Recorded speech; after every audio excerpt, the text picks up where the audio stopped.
તો પ્રીતિબેન તમારે સારું છે, બધું નોર્મલ છે 4 મહિના પ્રમાણે. ઓકે, બાકી તમારે મહિના પછી આવવાનું થશે હવે ચેકઅપ માટે. ઓકે, બીજી કોઈ તકલીફ તો નથી ને તમને હાલ હમણાં? ના હમણાં તો કોઈ તકલીફ નથી, પણ જો કદાચ મારે ટ્રાવેલિંગ કરવું હોય 400 કિલોમીટર સુધી તો કરાય. કરવું જ પડે એવું છે તમારે? ઓકે, હવે નોર્મલી શું હોય, ચલો પ્રેગ્નન્સી દરમિયાન ટ્રાવેલિંગ કરી શકાય. આઈડિયલી આપણે શરૂઆતના 3 મહિના ટ્રાવેલિંગ અવોઇડ કરતા હોય, પણ આપણે 3 મહિનાનો સમયગાળો નીકળી ગયો છે. 4 મહિનાથી 6 મહિના જે સેકન્ડ ટ્રાઇમેસ્ટર કહેવાય, એ સમય દરમિયાન આપણે ટ્રાવેલિંગ કરી શકીએ.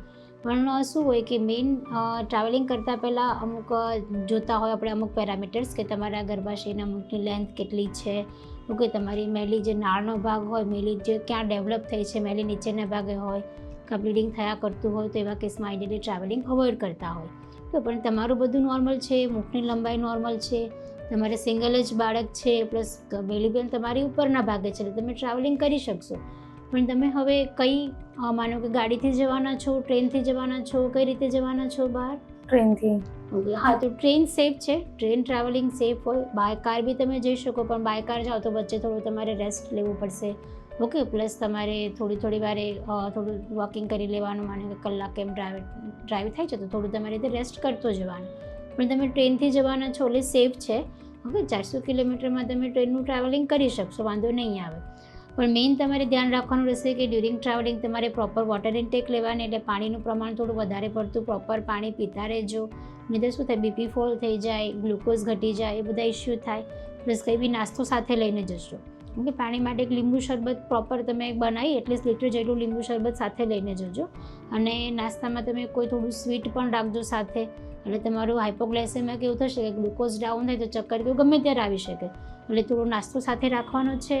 ઓકે, પ્લસ ટ્રેનમાં થોડું તમે ઇનકેસ સ્લીપિંગ હોય તો સૂઈ બી શકો, બાકી થોડું મૂવમેન્ટ ને એવું કરતા રહેજો. ઓકે, થોડી પગની મૂવમેન્ટ મેઇન રાખવાની, કારણ કે 400 કિલોમીટર ટ્રાવેલિંગ કરશો, 3 કલાકનું તમારું ડિસ્ટન્સ થઈ જશે ટ્રેનમાં, તો થોડું પગમાં શું પછી નસ ચડવાની બધી પ્રોબ્લેમ્સ રહી, એટલે તમે થોડું લેગ મૂવમેન્ટ્સ ને એવું રાખતા રહેજો. બાકી તો સેફ છે, વાંધો નહીં આવે. એ સિવાય હું તમને ઠંડકની એક ટેબ્લેટ બી સાથે સેફર સાઈડ આપી દઉં છું, કે જેથી કરી અધૂરા મહિને પાણી છૂટી જાય, બ્લીડિંગ થાય, કાં મુખ ખોલવાની ચાન્સીસ ના રહે. એ તમે જાઓ છો એના 2 દિવસ પહેલાં ચાલુ કરી તમે રિટર્ન આવો ત્યાં સુધીમાં એટલીસ્ટ તમે કન્ટિન્યુઅસ ચાલુ રાખજો. રિટર્ન બાય ફ્લાઇટ છે, બાય ટ્રેન છે, કઈ રીતે છે રિટર્ન તમારું એ ડિસાઇડ કરશો. પણ આઈડિયલી બને ત્યાં સુધી ટ્રેન રાખો તો બી સેફ છે, અને તમે ફ્લાઇટ ટ્રાવેલિંગ પણ કરી શકો પ્રેગ્નન્સીના કોઈ બી સ્ટેજમાં. પણ ફ્લાઇટમાં મેઇન શું હોય કે તમારે એક સર્ટિફિકેટ જોશે, એ અમે તમને આપી દઈશું. તમે જ્યારે કરવાનો હોય ત્યારે મને એવું તો ફાઇનલ ડિસાઇડ થાય ત્યારે કહેજો. પ્લસ ફ્લાઇટમાં જાઓ છો ત્યારે અમુક પ્રેશર ચેન્જીસ ને થતું હોય, એટલે હેડેક થવાના એવા ચાન્સીસ રહેતા હોય. પણ તમારે 400 કિલોમીટર હોય એટલે તમારું શોર્ટ ટ્રાવેલિંગ થશે, હાફ અવરમાં તમે બાય ફ્લાઇટ પહોંચી શકશો. ઓકે, એટલે જે બી તમારું ડિસિઝન આવે એ પ્રમાણે આપણે એક વખત મને કોલ પર કે વાત કરી લેજો. બાકી તમે બાય ટ્રેન તો ટ્રાવેલ કરી શકશો.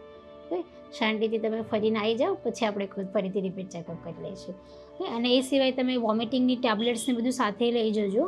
ઇનકેસ બાય માનો કે ટ્રાવેલિંગ થાય, મોશન સિકનેસને એવું થઈ શકે તો વોમિટની ટેબ્લેટ સાથે રાખવાની, સ્વીટ વસ્તુ, અને મેઇન તો તમારે હાઇડ્રેશન મેન્ટેન કરવાનું છે, એટલું ધ્યાન રાખજો. અને બહારના બને ત્યાં સુધી વડાપાવ ને બધું ના ખાશો, કેમ કે તમે બહાર જાઓ છો, થોડું વેધર ચેન્જ થાય, એન્વાયરમેન્ટ ચેન્જ થાય તો એ બી ઇફેક્ટ કરી શકે.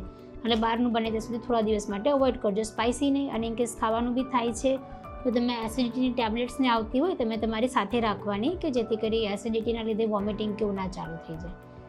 ઓકે, બાકી તમે સેફલી તમે તમારી જર્ની કરી શકશો.